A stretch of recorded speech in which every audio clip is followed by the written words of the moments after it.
전혀 간격에 대해서 가물가물하지만 최대한 기억을 더듬어서 MSG 없이 적어봅니다. 간단 포병 용어 알려드릴게요. 포대는 육군에서 중대, 화포는 자주포를 얘기하며 포상이라는 건 동네 뒷산 크기의 동산을 깎아 만든 자주포 주차장이고, 포반장은 분대장을 말하고, 땡포반은 땡 자주포 그리고 인원을 말합니다. 필자는 10년도 10월에 논산훈련소 입대 후 상무대 후반기 교육으로 팔려가서 155mm K55 자주포 조종수 교육을 받고 포병대대에서 군생활을 시작했습니다. 이 이야기는 휴가 복귀 시 위병소에서 문득 부대가 집처럼 편안하게 느껴지던 어느 12월 첫째 날, 그날도 어김없이 일과집합 후 조종수들 할 거 많다고 박박 우겨서 조종수 싹 다 데리고서 포상에 짱 박혀가지고 오늘은 뭐 할지 하고 고민하는 찰나에 갑자기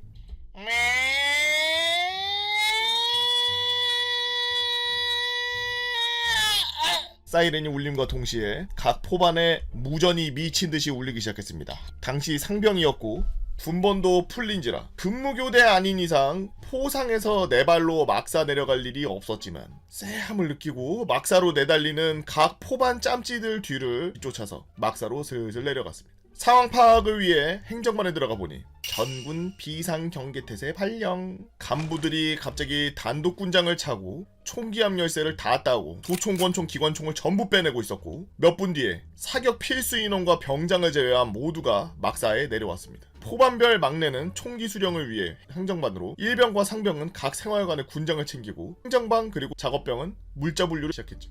야, 훈련 때랑 똑같네. 생활관에 들어가서 TV를 켜보니 죄다 김정일 사망. 저는 뺐음을 감지하고 제 총과 군장 그리고 더블백을 챙겨서 바로 포상으로 올라갔습니다. 이후 상병은 1에서 2회, 1, 2등병은 숨 넘어가기 직전까지 포상과 막사를 미친듯이 왕복하며 화포에다가 물자를 실어 나르기 시작했고, 곧이어 숨 돌릴 틈도 없이 155mm 탄과 장약을 전부 화포에 쑤셔박았죠. 아니 이걸 사람이 옮겨?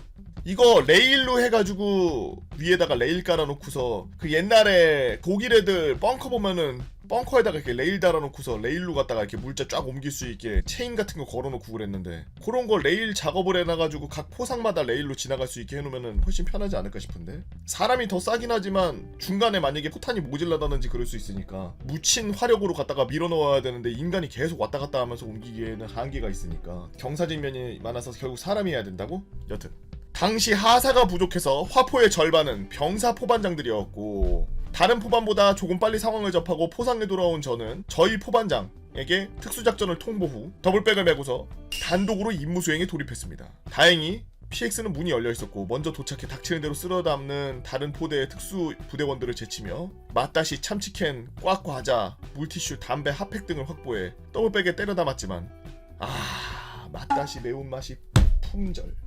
순한 맛은 하루 분량뿐이 확보 못한 저는 돌아가는 길에 병사식당에 들려서 대용량 고추장 새거 한 통을 김바위 쳐가지고 무사히 포반으로 복귀했습니다. 이후 모든 준비를 마친 각 포반의 포대장은 상황 설명과 함께 A4 용지를 분출 후 가족에게 보낼 유서를 적으랍니다.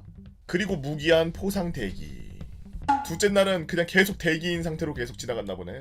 셋째 날, 정신없이 이틀을 보내고 밤마저 화포 안에서 봉지 끝을 찢어서 빨아먹던 우리는 꼼짝없이 시간과 공간의 방에 갇혀서 서서히 미쳐가기 시작했습니다. 화포는 거대한 쇳덩어리로 여름에는 덥고 겨울엔 춥고 4-5명의 포수가 24시간 지내기엔 매우 협소했죠. 뚝배기를 간수하기 위해서는 방탄 헬멧을 항상 착용해야 했고 최소 한 명은 정신줄을 잡고 24시간 무전 대기해야 됐습니다. 1, 2등병에 땀찌든 화포에 개밥 54가 진동하던 그날 밤, 포대의 상급 병장들은 야간에 등하관제를 이유로 화포의 모든 해치를 닫고 있음을 틈타 간부들 몰래 교대로 막사로 내려가서 씻고 간 김에 양말도 빨래하고 왔죠. 동상 걸릴까봐 전원이 물티슈로 매일 발을 닦고 양말을 가르 신었습니다. 잘했네. 야, 똑똑하네. 이런 거 누가 알려주지? 12월 있으면은 우리나라 12월이고 전방이었으면은 영하 막 10도, 20도까지 떨어지니까 개 추웠을 텐데. 그래도 포대 그 안에 옹기종기 모여서 서로 열기로 갔다가 데피고 있었나 보네. 넷째 날, 살쾡이 눈에 거짓골로 생사를 오가던 그때 포대장이 사격 필수 인원을 제외하고 막사로 내려가라 라는 명령이 떨어졌습니다. 이후 포상 대기가 전원 24시간 대기에서 12시간 2교대로 변경되어 막사로 내려갔죠. 돌아온 생활과는 개판이었지만 그 누구도 후임들을 갈구지 않았습니다. 생각조차 못했죠. 우선 샤워를 하고 발 뻗고 잘 수 있다는 것만으로도 행복했으니까요. 군대에 있을 때 딱 요런 때 되면은 아 집에 왔다 이런 느낌 드는데 마지막 날 예상외로 별일 없이 하루하루 지나면서 저희들은 긴장감을 빠르게 개나줬습니다. 준비한 무식이 바닥을 보여 앞으로의 생존을 걱정하며 점심을 먹는데 뜬금없이 상황 해제와 함께 각 포반에 수십 발의 탄과 장약을 꺼내서 화약고에 도로 다 집어넣고 상병장들은 누구보다 빠르게 막사로 샤워를 하러 갔으며 1, 2등병은 또다시 숨 넘어가기 직전까지 물자를 막사로 내렸죠. 그 후 매트리스, 침낭, 모포, 베개 먼지를 털고 햇볕에 내놓고 막사 대청소와 총기 수입을 끝으로 일상으로 다시 돌아왔습니다.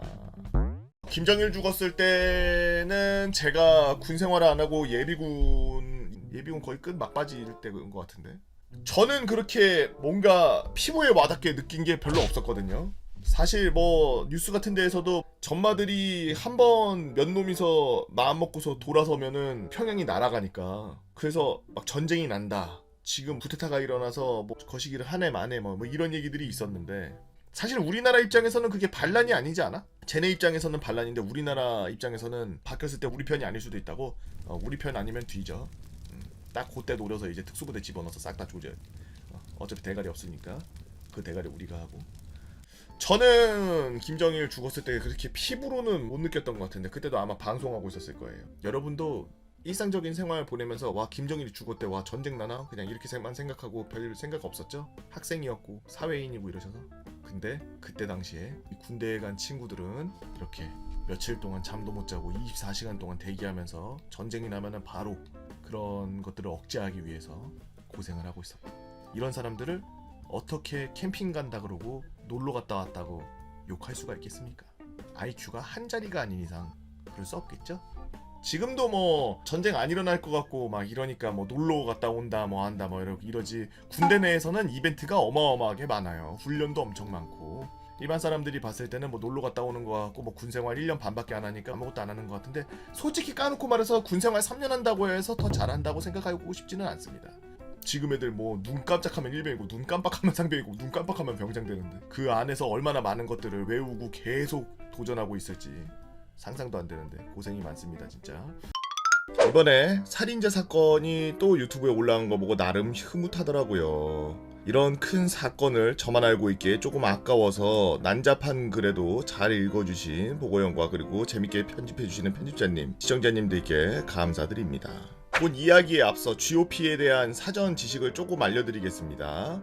모두가 다 아시겠지만 GP라는 곳은 철책 안에 있는 곳이고 GOP는 철책 밖에 있는 곳이죠. 제가 근무하고 있던 곳은 그 사이에 강을 끼고 있었습니다. 꽤 긴 강으로 북한에서부터 내려오는 강이었죠. 그래서 말하자면 GOP, 철책, 강, GP 순이었습니다. 그래서 그런지 이 강에는 GP와 연결해주는 다리가 있었죠. 군 보안상 이 다리를 보고교 그리고 강을 보고강이라고 하겠습니다. 이 보고강은 매우 낮은 강입니다. 물이 쫄쫄쫄쫄 흐르는 개울과 같은 강이죠. 그래서 그런지 보고교도 그닥 높은 다리가 아니었죠. 보고교에는 여느 다리들처럼 수위를 알려주는 눈금 같은 것이 있었는데 3m, 5m로 표시되어 있던 것으로 기억이 납니다. 그러니까 해봤자 보고교는 5m 좀 넘는 다리였던 거죠. 이렇게 낮은 강인데 항상 비가 올 때면 수위가 엄청 높아졌습니다. 또 유속도 빨랐습니다. 하지만 아무리 비가 와도 3, 4m 정도 수위만 유지하고 평상시에는 거의 가뭄이다시피 쫄쫄쫄쫄쫄 흐르는 바로 보고강이었습니다. 때는 한창 비가 내리는 여름 장마 때의 일입니다. 저번 설에 말씀드렸다시피 상황병으로서 근무를 하고 있었고 그날도 상황실에서 대기 중이었죠. 밖에서는 정말 비가 무슨 하늘에 구멍 난 것처럼 하루 종일 퍼붓더라고요. 와 정말 비가 왜 이렇게 많이 오냐, 진짜 많이 오는구나 라고 생각하고 있을 때쯤 보고강이 이미 3m를 넘었더라고요. 그날 저의 근무 시간은 초새벽에 끝나는 근무였는데 근무 시간 도중 잠깐 생활관에 들어가서 뉴스를 보니 어디 지역은 이미 홍수로 난리가 났다는 뉴스가 막 보도되고 난리가 났습니다. 뭐 그런가 보지 하고서 할 일을 다 하고서 거의 24시를 달려가고 있을 때 대대 상황실에서 저희 상황실로 연락이 왔습니다. 간부님이 한번 카메라를 줌인해달라고 했더니 이미 4m를 넘어서 5m를 향하고 있더라고요. 5m? 이거 생각보다 상황이 안 좋은데라고 생각할 때쯤 대대 지령으로 전 철책을 카메라로 비춰보라는 지시가 내려졌습니다. 그래서 전부 쭉 한번 훑어보니 낮은 지대에 있는 초소들이 물에 잠기기 시작했고 철책들도 물에 잠기기 시작하더라고요. 곧 대대장님의 목소리가 상황실에 울렸습니다. 현재 물이 차서 경계병들은 보급로로 빠져서 모두 철수하고 절대 철책통에서 복귀하지 말고 후방 보급로 빠져서 그 안전하게 복귀할 수 있도록 이상. 정말 이건 이례적인 일이었습니다. 본디 철책은 야간에 경계병들이 빠지는 일이 절대 없거든요. 더욱이 비가 오거나 안개가 끼면 시야가 잘 안 보여서 경계병들이 더 중요해지는데 이런 상황에서 경계병들을 빼는 건 상황이 정말 안 좋다고 느꼈습니다.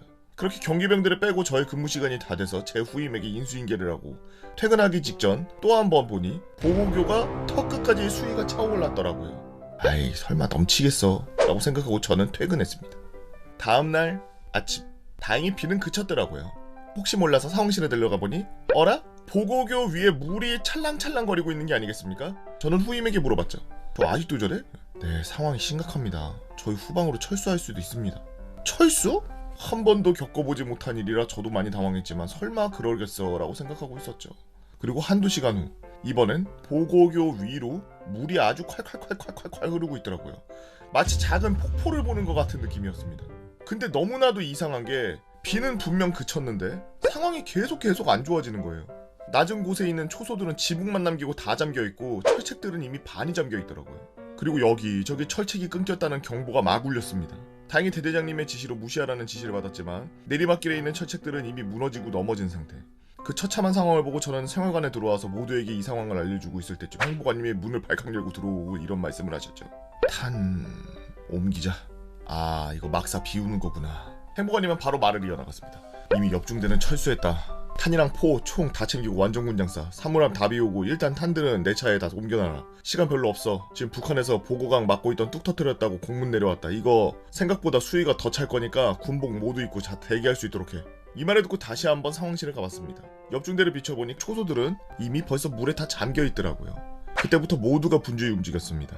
모두 탄을 옮기고 총을 옮기고 그리고 대대장님의 지시를 기다렸죠. 그러나 아직 대대장님의 철수 지시가 안 떨어지고 다시 저의 근무 시간이 돌아왔습니다. 후임에게 인수인계를 받고 본격적으로 저도 카메라를 유심히 살펴봤습니다. 이미 보고교는 보이지 않았습니다. 우리 중대 철책들도 다 무너져 있었죠. 그러던 중 중대장님과 행보관님이 상황실로 오시더라고요. 상황이 심각해진 걸 느낀 중대장이 저에게 대대에게 상황 보고하라고 지시했습니다. 왜냐하면 GP는 전기조차 들어오지 않는 말 그대로 고립돼버린 그 상태. 부식도 보고받지 못하고 전기도 보고받지 못하고 저기서 누가 죽어도 모르는 상태가 돼버린 거죠. 상황이 심각해지자 대대장은 카메라로 GP를 계속 보라고 지시했습니다. 그렇게 이런저런 지시들이 내려오고 오고 가고 이것저것 처리하다가 어느덧 다시 근무 시간이 끝날 시간이 오더라고요. 근무를 마치고 나서 모두 그러했듯이 저도 군복과 군화를 신은 채 잠이 들었습니다. 다음날 그리고 그 다음날 그리고 그 다음날 한 3일 정도 지나고 나서 그제서야 서서히 보고강의 수위가 줄어들기 시작했습니다. 보고교의 처참한 모습이 보였죠. 말 그대로 보고교는 다리 끝만 남긴 채 심지어 그 다리도 절반 이상 날아간 채 덩그러니 남겨져 있었습니다. 그리고 GP에 있는 사람들도 보급도 받지 못한 채 전투식량으로 5일을 버텼고 전기로 발전기로 연명하고 있었죠. 다행히 저희 중대까지 물이 차오르지 않아서 철수하진 않았습니다만 저희 중대도 피해가 막심했습니다. 철책들은 반쯤 넘어져 있고 저걸 우리가 다시 어떻게 세우지? 작업량을 상상하니 손발이 달달 떨렸습니다. 안 그래도 인원 부족으로 GOP와 GOP에서 작업과 근무를 뺑뺑이 돌리면 모두가 죽음 그 자체가 돼버릴 것 같은 그 상태. 일주일이 지나고 보호강은 원래 수위로 쫄쫄쫄쫄 시냇물이 되고 옆중대는 다시 복귀하게 되었습니다. 이제부터는 그 추후 조치에 대해서 이야기를 할게요. 일단 가장 심했던 GP 사건 후 5일쯤 후 위 부대 쪽에서 그쪽 사정이 심각한 걸 인지했는지 보급 차량이 오더라고요. 처음에는 헬기도 못 띄우는 GP에 저걸 어떻게 보급하지라고 생각했는데 어떤 차량이 와서 작살 같은 걸 막 퓨퓨퓨퓨 쏘더라고요. 그리고 그 작살에는 줄이 매달려 있었습니다. 말 그대로 줄로 연결해서 진짜 보급을 해주는 그런 상태. 그날 6번에서 사람들도 오고 어마어마한 별들이 쏟아져 내려와서 이 상황을 지켜봤습니다. 차량에서 작살을 쏘자 반대편에 있는 사람이 받아서 나무에 묶은 다음 보급을 받을 준비를 했죠. 처음에는 보급 차량에서 사람이 보급물을 슉 하고 밀었는데 그게 오다 멈추는 겁니다. 반대쪽에서 좀 높게 묶은 탓에 내려가다가 속력을 잃었던 거죠. 다시 사람이 나무에 낑낑 올라가서 낮게 묶은 다음 보급물들을 받을 수 있었습니다. 그렇게 받은 보급물들을 들고 낑낑 들고 올라가던 GP인들은 너무나 불쌍해 보였고 산 하나를 타야 되는데 저걸 들고 7위로 높은 부대에 무너진 보고교 옆에 가교를 설치하려고 또 많은 사람들이 왔고 저희 중대 앞에 GP인 만큼 저도 상당히 바빴고 아무튼 그때 당시 보고강은 거의 바닥을 드러내 쫄쫄 흐르니 가교를 설치하자는 의견이 나왔는데 문제는 가교를 거의 다 설치할 때쯤 또다시 이틀 동안 비가 시작됐습니다. 결국 공사는 잠정 중단에 들어갔고 다시 가교가 무너지는 처참한 상황을 보고만 있을 수밖에 없었죠. 다행히 비가 오래 지속되진 않아서 가교가 모두 무너진 건 아니지만 다시 설치해야 되니 GP 인원들이 며칠간 또 고생했습니다. 가교 설치 후 사건으로부터 보름이 지난 보급 차량들이 GP로 들어오기 시작했습니다. 그때 상황을 카메라로 봤는데 GP에 있는 인원들이 울타리를 잡고 와 거리는 게 잡혔는데 너무 고생했다는 생각밖에 안 들더라고요. 다들 환호성을 지르고 2주 만에 드디어 보급을 받은 GP 인원들이 추후 조치는 이렇게 마무리가 됩니다. 이제 GOP 지역인데 GOP 지역도 철책이 너무 많이 무너져서 피해가 극심했죠. 결국 후방 지역에서 많은 인원들이 올라와서 철책을 다시 세우는 도움을 주셨고 다행히 저희는 그 덕분에 경기 작전에만 집중할 수 있었습니다. 이렇게 모든 사건은 다 마무리되었습니다. 그때 전 부대가 모두 고생이 많았죠. 비 때문에 쓸려나간 철책 세우느라 고생한 후방 인원들, 그 전에 쓸려온 지뢰나 확인해주는 지뢰 탐지병, 고립된 GP 인원. 이 글을 읽어주신다면 크리스마스 이브날 북한에서 내려온 선물에 관해 한번 풀어볼까 합니다.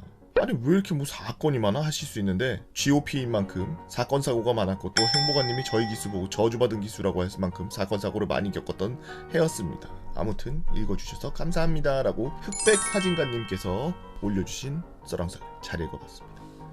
그래도 생각보다 후속 조치가 엄청 빠르네요. 한 2-3일 만에 저걸 하려고 복구하려고 노력을 하는 거 보면 저렇게 물 피해를 입고 나면은 제일 짜증나는 게 물도 물인데 초소나 이런 데에는 아마 완전 흙탕물 되고 그래서 그거 맨날 그 청소해야 돼가지고 가서 흙 쓸어 담고 맨날 막 나무 걸려 있어가지고 나무 치워야 되고 쓰레기에 엉망진창. 그리고 진짜 위험한 거는 저희가 결국에는 DMZ 속이기 때문에 지뢰 같은 거 진짜 쓸려 내려왔으면은 큰일 날 수 있으니까 그런 부분들이 참 우려됐겠네요.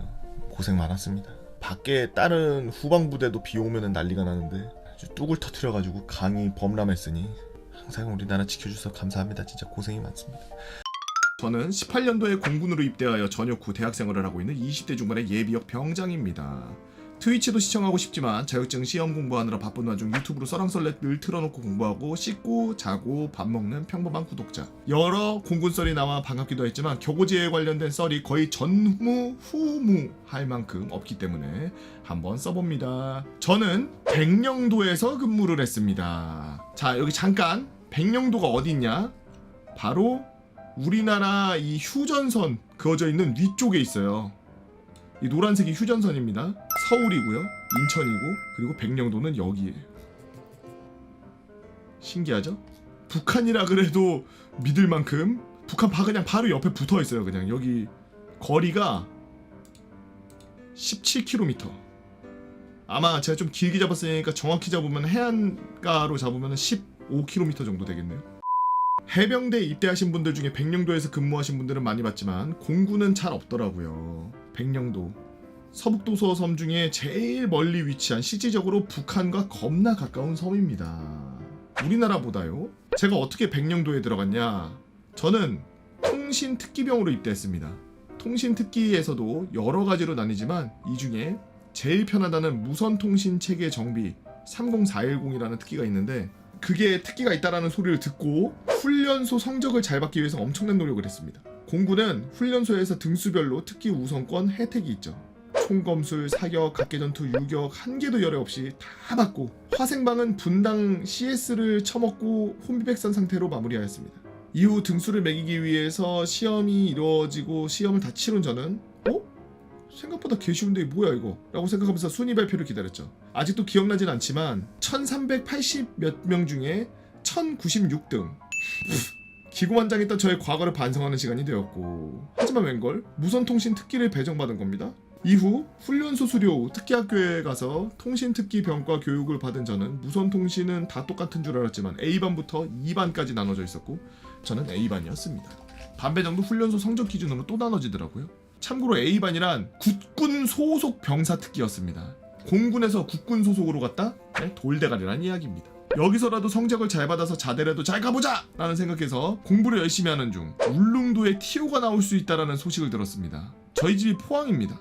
울릉도면 엄청 가깝겠다 라는 생각을 가진 채 시험을 친 후 순위 발표를 기다렸고 저는 6명 중에 2등을 차지했죠. 자 이제 자대를 고르는 순간 근데 웬걸? 경상도가 하나도 없는 겁니다. 그때 제 눈에 띈 건 바로 백령도. 이야 이거 누가 가고 싶어도 못 간다는 섬인데 한번 가보자라는 생각으로 지원하여 백령도 생활이 이어졌습니다. 아주 용감한 사람이네. 모험을 즐기는 아주 용감한 사람이야. 국군 부대 배치 후 백령도로 파견가는 형식으로 진행되었지만 사실상 그냥 백령도 병사였습니다. 백령도에 들어가려면 배로 갈 수 있는데 배가 총 3척, 제 군생활 기준이며 지금은 한 척 없어진 걸로 알고 있고 옹진 회미리호, 코리아킹, 하모니 플라워가 있습니다. 배를 타보신 분들 중은 아시겠지만 배 크기가 클수록 멀미가 덜하죠. 저 중에 제일 큰 배가 하모니 플라워호예요. 웅진 회미리호 저 배는 제가 3번 정도 탔는데 3번 다 토했습니다.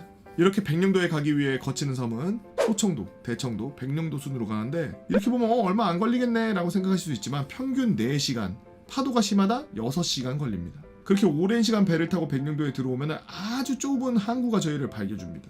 물론 보기 싫은 군대 인원들도요.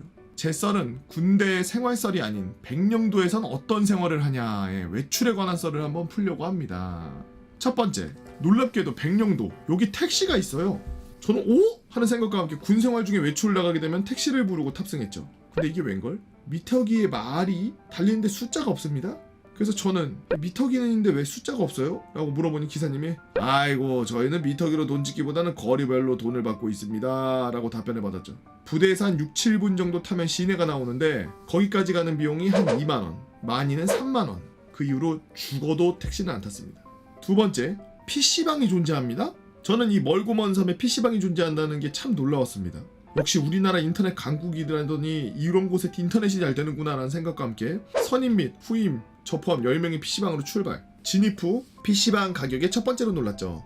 1시간에 1,000원도 안 하더라고요. 와 진짜 개꿀이다. 외출 나올 때마다 여기 와야 되겠다는 생각이 머리를 스쳤고 롤에 접속한 뒤 10명에서 롤 사용자 설정 게임을 하고 있는데 마우스로 클릭하는데 챔피언이 안 움직여요.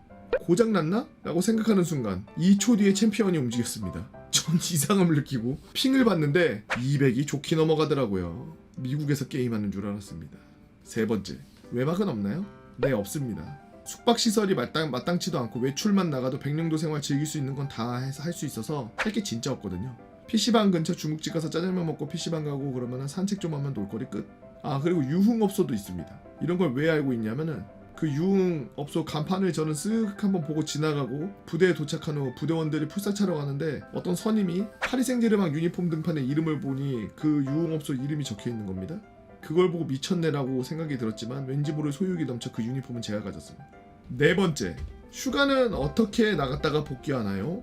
아침 6시에 부대에서 휴가 인원을 차에다 싣고 항구로 출발합니다. 보통 아침 배가 6시 30분, 7시에 출발하거든요. 만일에 폭우가 내리고 강풍이 불고 낙뢰를 동반한 호우가 온다. 배가 통제됩니다. 이때는 그날 휴가를 사용하여 부대에서 쉴 건지 아니면 그냥 휴가 하루 미루고서 부서에서 출근할지 선택의 기로에 서게 되죠. 대부분 부서로 출근합니다. 이렇게 나가면 12시에서 1시 인천항에 도착. 여기서는 본인의 집에 맞게 가면 되는데 전 도착하니까 저녁 6시더라고요. 와 하루를 다 쓰네. 택시 타고 KTX 타고 포항 도착 기준이었어요.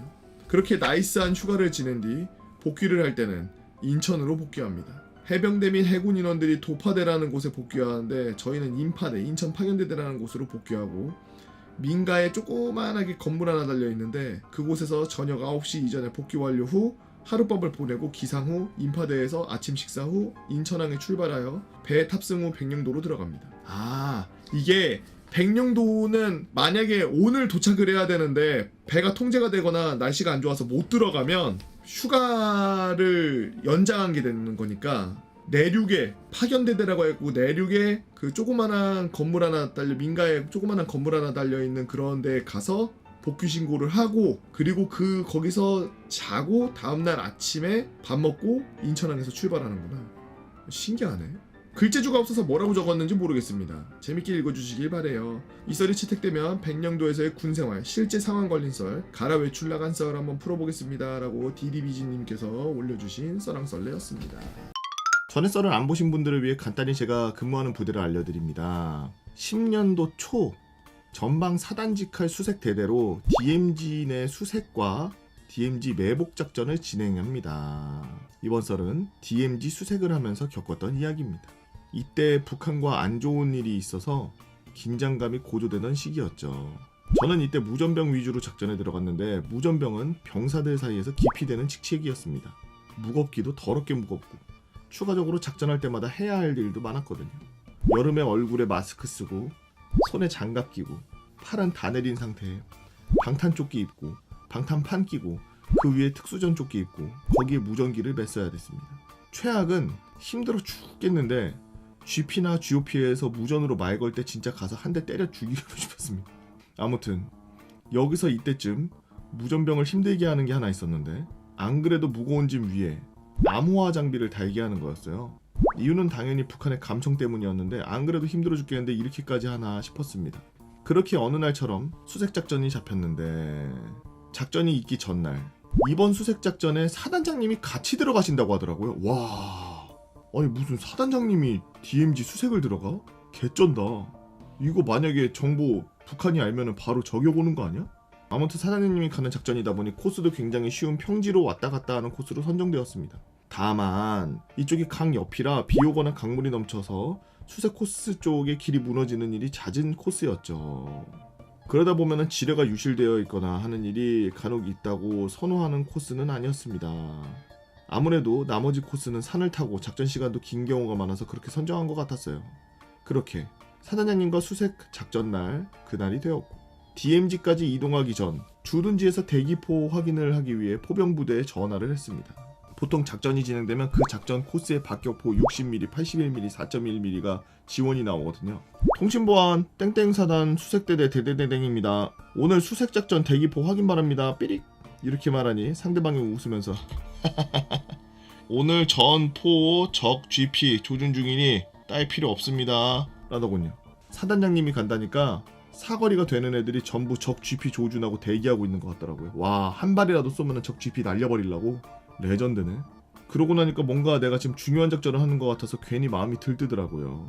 그렇게 DMZ 통문 앞까지 이동해서 사단장님을 만났는데 거기엔 사단장님뿐만 아니라 공병대대장, 기무부대 중령이 같이 있었습니다.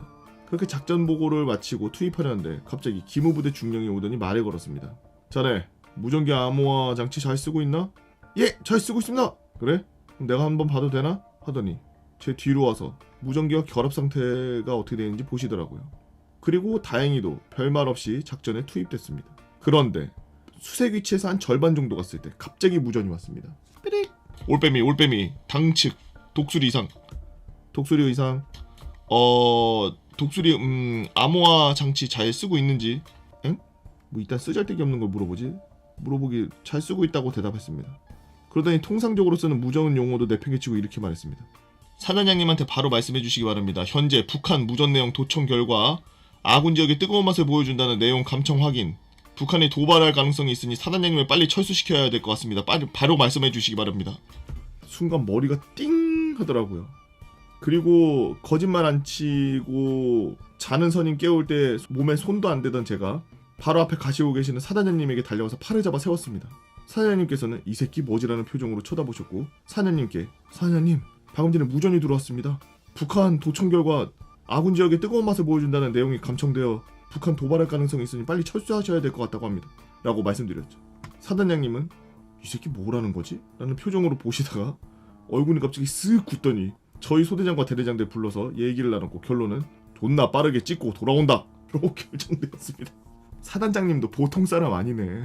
그렇게 GOP에는 사단장님이 수색지 갔다가 온다로 보고했고 거의 반 뛴거른 상태로 수색지를 찍고 돌아 나오고 있었습니다.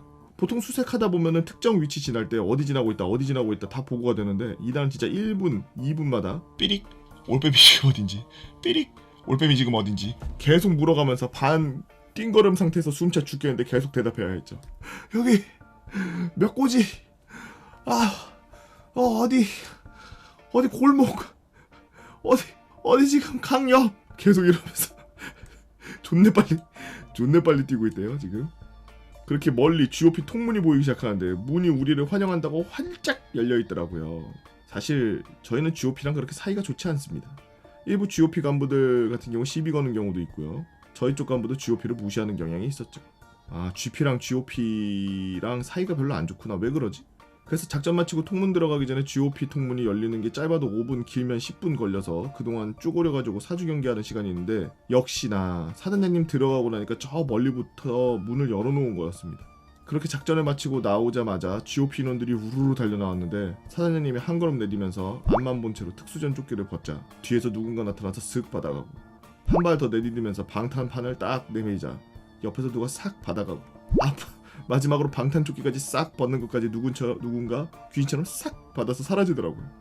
이게 권력의 맛인가 싶었습니다.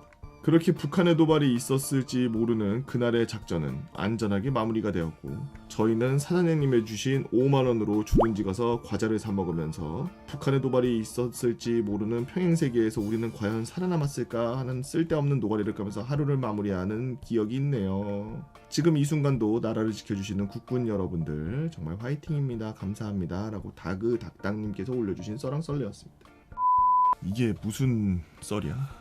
그러니까 그 이전에 제가 유튜브에 못 올리고 유튜브에 올렸는데 영상 잘리고 이런 그런 영상들이 있어요. 그게 어디서 왔냐면 그 어디 직할인지도 말하면은 그 좀 그럴 것 같아서 여튼 군대에서 전화가 왔는데 영상 내리고 지금 카페에 올라와 있는 글 삭제 조치하겠다라고 해가지고 그러겠다고 했지.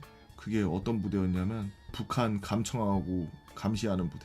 그 썰이 그 여기 나 올라왔었거든. 근데 아무것도 안 써 있어. 그냥 자기가 그냥 뭐 감청하다가 이상한 걸 들었다, 뭐 감시하다가 뭐 적들끼리 뭐 분가분가 하는 걸 봤다, 남자끼리 막 이상한 걸 하는 걸 봤다, 막 뭐 이런 것들을 올린 시시콜콜한 이야기인데 이제 약간 이제 그 내부 상황 같은 것들이 써 있는데 이제 그런 것들이 좀 예민하게 봤나 봐요. 그래서 그것도 내려고 그런 거 보면서 우리나라 전역이 북한이 지금 뭐 포도 쏘고 뭐 이러고 있지만 그런 것들 다 지금 보고 감청하고 있고 그렇다고 봐요. 전 그 최전방에 있는 우리 그 친구들이 다 그 보고서 그 저 다 위에다가 보고하고 그런 것들이 뉴스로 나오고 있고 그런 거라고 봅니다. 저 고생이 진짜 많아요. 뭐 그거 자세하게 말하지 말라 그랬으니까 자세하게 말은 안 하겠습니다만 그 글을 봤던 사람으로서는 참 고생이 많다고 생각을 했어요. 여튼 방금 전에 이런 썰의 중간에 방금 북한 도청했는데 감청했는데 북한에 이제 그 무전에서도 뭐 이상한 말을 했다, 뭐 한다, 뭐 이런 말이 나왔다라는 거 자체가 그 감청에 성공했다는 거라니까. 북한 애들도 아마 다 알 거야. 알아서 저런 걸 이용하려고 저랬겠지. 당연히 위에서 보고하지 않고 쏠 수 없고 지네도 그냥 뭐 야 한번 맛을 보여야 되지, 한번 뜨거운 맛을 보여줘야 되지 않겠어? 막 이러면서 이런 얘기 한 거를 그냥 툭툭 내뱉고서 그런 거를 도청하고서 감청하고서 뭐야 이 새끼들 쏜다는 건가 이러고서 이제 그치. 우리 쪽에 사단장님 들어가서 왔다 갔다 한다는 거를 저쪽도 감청이나 아니면은 정보를 알고 있는 거지. 어떻게 하는지는 모르지만.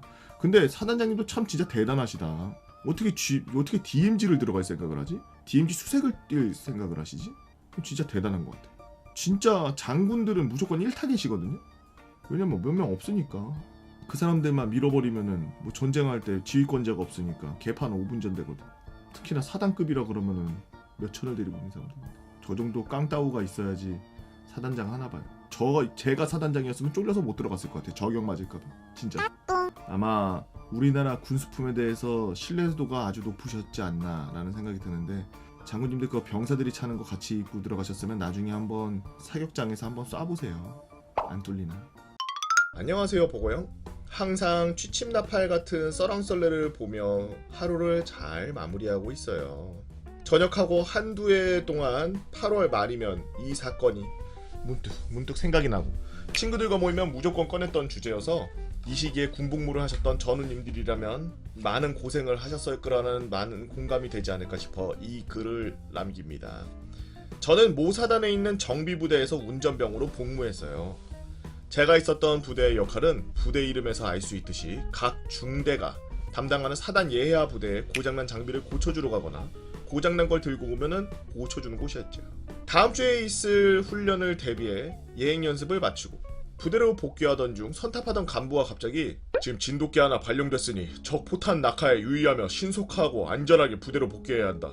북한이 서부전선에 있는 대북 확성기에 포격을 했던 거였습니다. 이게 그 15년도 8월 20일에 있었던 서부전선 대북 확성기 포격 도발 사건이었습니다. 서둘러서 부대에 도착하니 많은 인원들이 뛰어다니며 바쁘게 움직이고 있었죠. 저희 중대는 내려서 대충 정리하고 막사로 가서 현 상황을 다시 한번 전달받았고 그렇게 일주간의 긴장되는 생활이 계속 시작되었습니다. 첫째 날 20일 전투 준비 태세. 부대 내 모든 차량은 바로 출동할 수 있도록 연병장이 일렬로 주차되어 있었고 동기생활관에서 분대생활관으로 변경, 빠르고 정확한 지휘 체계를 목적으로 인해서 대대장을 포함한 모든 간부들도 부대에서 24시간 같이 대기, 부대의 모든 물자를 비우고 생활관에서 완전 군장하고 단독 군장 상태로 대기, 모든 건물 24시간 암막 커튼 치고 최소한의 전력 제외하고는 모든 불 소등, 휴가자를 제외한 인원 휴가 통제. 둘째 날 무한 대기. 우선 대기하면 상황이 어떻게 흐르나 계속 뉴스를 보고 있는데 지통실에서 방송이 나오는 겁니다. 병장 글쓴이는 지금 바로 지통실로 내려오시기 바랍니다. 이상. 야, 지통실에서 지금 나를 부르는 거야? 왜 불려가십니까? 지금까지 본부 중대 인원이 아닌 다른 중대 인원을 지통실에서 호출한 적이 없어서 저희 중대 모두가 당황했었죠. 불안하게 왜 부르나 중얼거리면서 지통실에 가니 지통실 가관이었습니다. 들어가자마자 큰 회의 원탁의 대대장을 중심으로 중대장 참모들, 준이들이 인상 팍팍 쓰며 앉아있고 대대장이 사단 본부 및 예하 부대들과 화상회의를 할 수 있도록 스크린도 다 준비되어 있었죠. 그리고 그 외에 지통실 병력이 바쁘게 움직이고 있었는데 그 분위기가 여태 상황 걸린 곳과는 완전 달랐습니다. 와, 이거 진짜 전쟁 난다 그래도 이상할 게 없겠는데? 라고 생각하면서 지통실에 들어갔습니다. 저를 아는 체 아는 사람이 저희 수송관도 아닌, 그렇다고 중대장도 아닌 대대장이었습니다. 왜 저분이 나를 아는 척하지? 내가 여기 있는지 존재하는지도 모르실 분인데 왜... 대대장은 저에게 글쓴이 병장! 대대장은 글쓴이 병장이 운전을 안전하게 잘한다고 자주 보고받았다! 자대 생활하면서 한 번도 대화를 나눠본 적 없던 분이 저에게 이런저런 말을 한 이유는 따로 있었습니다. 지금 땡땡 부대에 부속품 문제가 생겼으니 보급대에 가서 수령을 하고 바로 전달해주라는 것이었고, 혹시나 적이 포탄이 또 떨어지면 너와 선탑자의 목숨이 중요하니 지체 없이 차에서 내려서 대피하라는 따뜻한 말 같은 것도 들었죠. 사실 바깥 상황하고 다른 부대는 분위기가 어떤지 궁금하긴 했던 차여서 개인적으로 나쁘진 않았습니다. 가야 할 부대가 모두 멀리 있는 곳이라 다녀오니 3시간 정도 걸렸는데 도로는 평상시보다 차가 현저하게 없었고 평소에 유동인구가 있었던 곳도 조용한 걸로 보니 민간에서도 심각하게 보고 있구나라고 생각했습니다. 그렇게 하루를 마무리하고 저녁 먹고 집에 전화를 하려고 하는데 일반 전화기들은 아예 수거해 가버렸고 공중전화기는 전원이 차단되어 있는 겁니다. 왜 그런가 봤더니 외부에다가 혹시 보안사항 누설 방지 목적으로 수거한 거였고 전화기는 상황이 종료될 때까지 돌아오지 않았습니다. 나중에 상황이 끝나고 부모님에게 전화했더니 연락이 안 되는 동안 너무나 많이 걱정했다고 하시더라고요. 셋째 날 22일 살벌한 분위기. 이날도 어김없이 뉴스를 보고 있는데 북한과 협상이 잘 안 됐나 봅니다. 점점 분위기가 험악해지고 있어서 이러다가 진짜 전쟁 나는 거 아니야? 농담 반 진담 반으로 얘기하고 있는데 방송이 하나 더 들려오는 겁니다. 전병력은 지금 막산에 1층으로 집합하시길 바랍니다. 다시 한번 안내 말씀드립니다. 전병력은 지금 내 막산에 1층으로 집합하시기 바랍니다. 이상. 모든 병력이 1층으로 집합하자 대대장님이 나오시더니 뉴스를 보면서 어느 정도 짐작을 했겠지만 현재 상황이 매우 나쁘다. 우리는 마지막 상황까지 준비를 해야 된다. 가족들을 거론하며 지켜야 할 사람들을 위해 우리가 지금까지 힘든 훈련을 해온 거다 라고 부대원들에게 많은 뜻이 담긴 말씀을 해주셨고 각 중대별로 해산해서 중대장과 중대원들만의 시간을 보내라고 하셨습니다. 오랜 대기로 인한 지침, 휴가 잘린 인원들의 분노, 이 사태를 만든 북한에 대한 분노, 말년들의 분노 등으로 많은 분노가 쌓인 상태로 중대원들의 전의를 불태우고 있는 이 한 구석에서 웅성웅성거리고 있길래 무슨 일인가 하고서 이렇게 쳐다봤더니 신병 대기 풀린 지 얼마 안 된 다른 분들의 신병이 손을 덜덜덜덜덜덜덜 떨면서 진짜 전쟁 나는 겁니까? 진짜 전쟁 나는 겁니까? 하면서 얼굴이 창백해져서 울먹이는 걸 후임들이 달래주고 있는 상태였습니다. 그걸 보고서 웃기기도 하고 안쓰럽기도 하고. 넷째 날 다섯째 날 전방 순회 정비. 아침 먹고 얼마 안 있어 또 한 번 들리는 방송. 병장 글쓴이 상병 가나다 1병 라마바 지금 바로 지통실로 내려오시기 바랍니다. 전달 끝. 운전병인 저와 정비병들을 같이 부른다는 건 어디론가 뭔가를 정비하러 간다는 얘긴데 내려가 보니 GOP를 1박 2일 동안 돌면서 운용하기 불안한 장비들을 빨리 점검하고 수리하고 오라는 거였죠.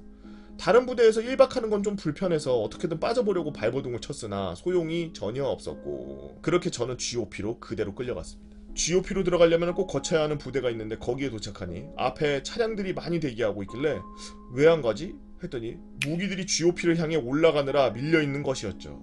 밀어버리려고 그랬네. 이때 리얼루다가 전쟁 준비하고 있었네. 저는 소초에 있던 아저씨 한 명을 붙잡고 지금 전방 상황이 어떻게 흘러가고 있습니까? 라고 물어보니까 사단 내의 모든 무기가 전방에 다 깔리고 위에서 명령만 내려오면 전쟁 시작이라고, 지금 버튼만 누르면 바로 시작이라고 엄청 심각하다는 겁니다. 눈으로 현지 상황을 확인하니까 오히려 정신이 번쩍 들더라고요. 아, 이거 실전이구나. 정신 바짝 차려야 되겠다. 여전히 회담은 계속 진행 중이고 언제까지 이 짓을 하고 있어야 하나 싶은 상황에서 진짜 6.25를 겪으신 분들에 대한 생각이 들면서 알 수 없는 감정들이 느껴지기 시작했습니다. 여섯째 날 회담 종료. 뉴스에서 회담이 타결되었다는 소식이 들렸고 생활관 여기저기서 많은 뜻이 담겨있는 가 들려왔습니다. 그래도 상황은 이날 하루 동안 유지가 되었고 다음날 모든 걸 원상복귀시키고 저희도 쉴 수 있었죠. 저의 이야기는 이렇게 끝입니다. 페바에서 편한 보직이 있었다 보니 긴장감 넘치는 일이나 흥미로운 이야기는 없지만 제 군생활에서 가장 잊지 못하는 그런 일이 되었습니다. 지금도 불철주야 군복무하시는 후배 전우님들 건강하게 전역하시길 바라며 이만 글 마칩니다. 감사합니다. 라고 강한 친구 대한 육군님께서 올려주신 썰랑썰레였습니다. 군대를 안 갔다 오시거나 군대에 대해서 그렇게 중요하게 생각하지 않으시는 분들은 아마 이런 일들이 없었기 때문에 경험해보지 않았기 때문에 잘 모르실 텐데, 저는 이제 북한하고 전쟁은 아니지만 실탄을 장전돼 있는 총을 들고 도망친 놈을 잡으려고 다녀본 사람으로서 굉장히 무서워요. 처음으로 드는 감정이 두려움과 무서움이고 그 다음에 바로 곧바로 오는 두 번째로 오는 감정이 뭐냐 하면 짜증나. 죽여버리고 싶어. 이 상황을 계속 유지를 시키고 이 상황을 풀 수 없게 나를 계속 옥죄이고 있고 나 불편하게 지금 풀 완전 군장하고서 얼굴에 맨날 저거 바르고 세수도 못하고 씻지도 못하고 밥도 막 그냥 노지에서 그냥 막 전투식량 까먹고 계속 배도 아픈데 막 똥 아무데나 싸라 그래서 산에 들어가서 어쩔 수 없이 싸야 되고 막 지푸라기로 닦고 막 이러고 있을 때 이 새끼 잡히면 죽여버려야 되겠다는 생각밖에 안 들어요. 실제로 전쟁이 일어나고 전쟁이 준비하고 이러는 과정에서 우리나라 군인들 한 2-3일 정도면은 바로 사기 바로 터질 거예요. 평양이고 남한이고 백두산 끝까지 다 밀어버릴 가능성이 있어. 우리나라 군대가 북한 정도는 그냥 밀어버릴 수 있을 정도로 강한 군대입니다. 그 군대를 유지하고 그 군대에서 적을 맞서 싸우고 나라를 지키기 위해서 지금 자신의 시간을 할애해서 군대에서 1-2년씩 보내고 계시는, 그리고 장교로 임관해서 수년씩 임관해서 나라에 충성하고 있는 우리 군인 친구들을 절대로 욕하지 말길 바래요. 그 친구들은 거기서 자기의 그 환경에서 최선을 다하고 있는 중입니다. 안녕하세요, 보고요. 항상 아침에 라디오처럼 썰랑썰레 듣기만 하다가 오랜만에 군생활 추억이 떠올라서 한번 적어봅니다. 아무래도 보고형 방송에 아저씨들이 많다 보니 저와 같은 30대 1009 군번 아재들이 공감하실 만한 추억일 것 같아서 한번 올려봐요. 때는 바야흐로 2010년 8월 강원도 전방에 있는 음료수 사단에 155mm 견인포 통신병으로 복무를 하던 중이었습니다. 추운 겨울 11월 즐거운 작전실 근무를 마치고 총기 거치하러 행정실로 오니 개인적인 시간인데도 이상하게 많이 분주하더라고요. 야, 뭐야, 뭔 일 났어? 야, 좆됐어. 다들 분주해서 뭔 일인지 알려주지도 않고 정신없이 개인 군장만 챙기고 있었습니다. 총기를 거치하러 행보관님한테 신고하러 가니 행보관님이 총기 거치할 필요 없으니까 빨리 너도 군장 싸라고 하더라고요. 그리고 행정실에 있는 TV에 눈이 갔습니다. 2010년 11월 23일 북한이 서해 연평도에다가 포격을 가해 민간인 사상자가 발생했다는 긴급 뉴스였습니다. 그제서야 X다가 머리에 스쳐 지나가며 빠르게 총기와 완전군장을 챙겨서 일생활관으로 집 앞에 있는 상태였죠. 포대장이 훈련 상황이 아니라 실제 상황이니 지시에 따라서 신속하게 움직이라며 격양된 모습을 보였고, 행보관은 군번줄 목에 찼는지 확인하라며 유서 쓰고 가야 된다면서 용지를 나눠주고 가족들에게 남길 유서를 쓰는 시간을 주고, 신병들은 질질 짜고 있고 상병들은 와 진짜 전쟁이야? 이러고 있고 병장들은 휴가 어떡하냐고 징징거리고 있고 아비규환 그 자체였습니다. 완전군장 상태로 각 포대로 뛰어올라가 바로 포문을 개방하고 24시간 대기에 들어갔습니다. 더 개가 탔던 상황이 뭐였냐면 그 당시에 국방부 장관이 누군가였는데 희대의 명언을 남겨버리죠. 눈에는 눈, 이에는 이다. 포격에는 포격으로 대갚해주겠다. 이 한마디에 전방의 모든 포대가 24시간 동안 난리가 났습니다. 연대에서 수시로 점검 나오고 투스타가 왔다 갔다 거렸죠. 작전실에는 FDC가 모든 포방향을 북쪽으로 지시하고 일주일 내내 얼굴에 위장을 떡칠하고 대기하고 있었습니다. 저는 가뜩이나 포대장 바로 옆자리라 통신대기라서 위장을 귓속까지 하고 혓바닥까지 풀위장하고 대기했었죠. 전쟁이라는 공포 속에 통신병 막내였던 저는 각 포대를 돌면서 통신선 이상 유무가 있는지를 확인하며 돌고 있는데 산속이라 그런지 얼마나 추웠는지 포대를 갈 때마다 포병 선임 후임들이 제발 핫팩 좀 가져와 달라고 추워서 죽겠다고 갑작스러운 상황에 PX의 핫팩도 준비되지 않은 상태였고 155mm 견인포는 그 포대에 보면은 오른쪽 호실에 탄을 넣어두는 작은 골방 같은 게 있는데 포병 인원들 6명에서 8명 되는 인원들이 그 다 골방에 들어가가지고 옹기종기 모여서 핫팩 하나까지 까가지고 돌려 쓰는 모습을 보고 있으니 안쓰러웠습니다. 심지어 1번 포병은 언제든 신호가 떨어지면 포 바로 땡겨야 되니까 트리거줄 잡고 밖에서 덜덜덜 떨고 있었죠. 그렇게 지옥같은 포격 도발의 밤이 지나가고 해가 뜨자 작전실에서 각 포대에 알린다. 현 상황부로 상황 종료. 각 포대는 그 뒤로는 뭔 말을 하는지 긴장이 풀려 들리지도 않았습니다. 그렇게 일단 급박했던 상황은 일단 가라앉고 대치 상황으로 돌아가서 통신병 작전병들만 24시간 대기로 유지되고 포병들은 숙소로 돌아가게 되었죠. 아직도 이 한반도는 종전이 아니라 휴전 중이라는 중요한 교훈을 얻는 하루였습니다. 10군번이면 PTSD 올만한 연평도 포격 도발 사건 썰 한번 풀어봤는데요. 여러분들은 어떤 도발을 당해보셨나요? 지금 이 시간에도 전방을 지키고 있는 국군장병 여러분들 코로나 조심하시고 항상 몸 조심하시고 화이팅입니다 라고 9월 이동 주민센터님께서 올려주신 썰랑썰레입니다. 우리나라가 아직 전쟁 중인 거를 알고 있어야 돼요. 많은 분들이 조금 간과하고 있는 게 자꾸 군비를 약화시키고 막 무슨 비행기 사고 이러는 거 못 사게 하고 새로운 그런 기술 같은 걸로 갖다가 뭐 배를 만든다든지 뭐 이런 것들에 대해서 학을 띄면서 싫어하시는 분들이 막 계세요. 아 이걸 얼마나 더 해먹으려 그래. 아 이거 사람 얼마나 더 뽑으려 그래. 아유 그 군대 그만 돈 써. 이렇게 생각하시는 분들 계시는데 나중에 그러다가 나라 다 잡아먹히고서 아이고 그때 그냥 100억만 거기다 투자했으면 이번에 이거 이기는 건데 아우 그때 비행기 2대만 더 샀어도 이기는 건데 이런 생각하게 된다고. 군대에 그렇게 뭔가 돈이 들어가면은 많은 사람들이 생각한 거의 대부분이 이런 생각을 할 거예요. 어휴 또 얼마를 해먹으려고 그러면 새로운 기술이 나와서 그거를 군대에다 접합시키고 이제 외국에서 미사일이 뭐 좋은 게 있어서 그걸 구매하려고 한다, 비행기를 사려고 한다, 배를 사려고 한다. 아유 그것도 하면 얼마를 해먹으려고 몇십억을 해먹으려고 또 뒤로 비리를 얼마나 저지르려고 이런 생각하면서 하지마 거리시는 분들 계시는데 기술이나 아니면은 신식 장비들을 구매하고 사는 거는 누구나 다 오케이를 해야 됩니다. 심지어 정치인들도 서로 그런 막 싸움하더라도 뭔가 이렇게 구매하거나 군대에 대해서 뭔가 하고 국방력을 강화시키고 이런 거에 대해서는 절대 반대 안 해요. 진짜 웬만하면은 다 오케이 합니다. 군대에 돈이 들어가되 비리를 저지르면 그에 합당한 죄를 묻고 돈을 회수하고 이게 정상이죠. 비리를 저지른다 그래서 그 행위 자체를 못하게 하는 건 나라 망하게 하는 게 옛날부터 우리가 역사적으로 우리 주위에 있는 모든 국가들이 우리나라를 노려요. 왜 노리는지는 모르겠습니다. 산밖에 없고 뭐 평야라고 해봐야 서쪽에 있는 작은 평야 한 두세 개밖에 없는데 도대체 이 나라를 왜 그렇게 노리고서 수천 년 동안 그렇게 맨날 공격을 해오고 싸우고 그랬는지 뭐가 있나? 뭐 갖고 싶나? 생긴 게 이렇게 생겨서 갖고 싶나? 뭐 여러 가지 이유가 있겠지만 수천 년 동안 주위에 있는 모든 나라들이 우리나라를 그렇게 많이 공격하고 그렇게 많이 대치 상황을 계속 겪었는데도 그러면서 나라가 망할 뻔하고 실제로도 나라들이 막 없어졌다 생기고 막 이랬는데 그거를 왜 간과하고 국방력을 계속 낮춰야 된다 그러고 그 뭐 비행기 사면 안 된다 그러고 막 무기 지금보다 더 많이 무장해야 돼요. 더 신식 무기로 더 좋은 무기들로 해야 돼요. 왜? 우리나라는 이제 사람이 잘 안 태어나. 인구가 없어요. 20년 지나면은 전방에서 지키고 있는 애들 10만 명도 안 될 거예요. 하려면 어떻게 해야 돼? 전부 최신식 군비를 갖춰야 된다. 근데 그거를 막는다? 그걸 못하게 한다? 그거는 한번 자기를 한번 다시 되돌아보시고 혹시나 나는 그러신 분들 아니면 상관없는데 내가 지금 간첩 활동을 하고 있어서 그걸 꼭 못하게 해야 되는데 사람들이 말을 잘 안 듣네 이렇게 생각하고 있는 분들 계실 수 있어요. 바로 국정원에다가 전화해서 자수하시고 깜빵에서 좀 썩은 다음에 그 저 스파이 노릇했던 거 정보 다 불어가지고 오히려 역스파이 짓을 해가지고 우리나라에 부강병하게 해주십시오. 이 간첩 아니 간첩으로 와 있으면 딱 보면 알 거 아니야.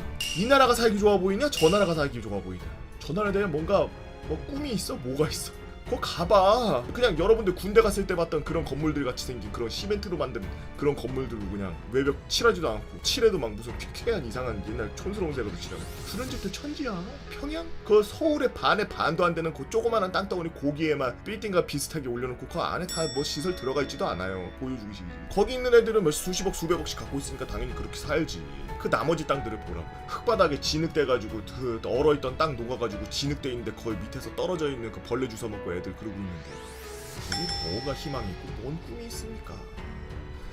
여튼 저는 제 세금이 만약에 쓰여야 되는 곳이 어딘지 알 수 있거나 혹은 더 나아가서 본인이 사용하고 싶은 세금의 이용처를 정해주세요라고 하면 저는 국방력에 올인할 겁니다. 뭐가 됐든 나라가 없으면 복지도 없고 생활도 없고 통신도 없고 아무것도 없습니다. 우선 나라가 있어요. 추운 날씨에 고생하는 국군 장병 여러분들 감사의 말씀드리면서 이야기 시작하도록 하겠습니다.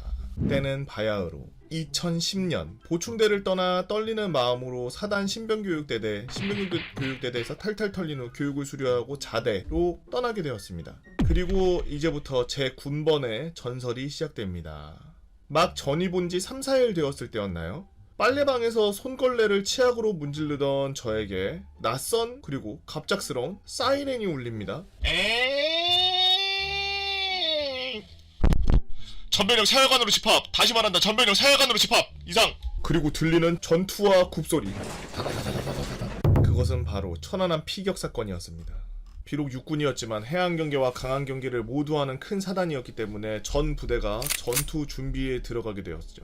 생활관 복귀 후 아무것도 모르는 신병 나무랭이인 나. 하지만 알아서 움직이는 내 다리.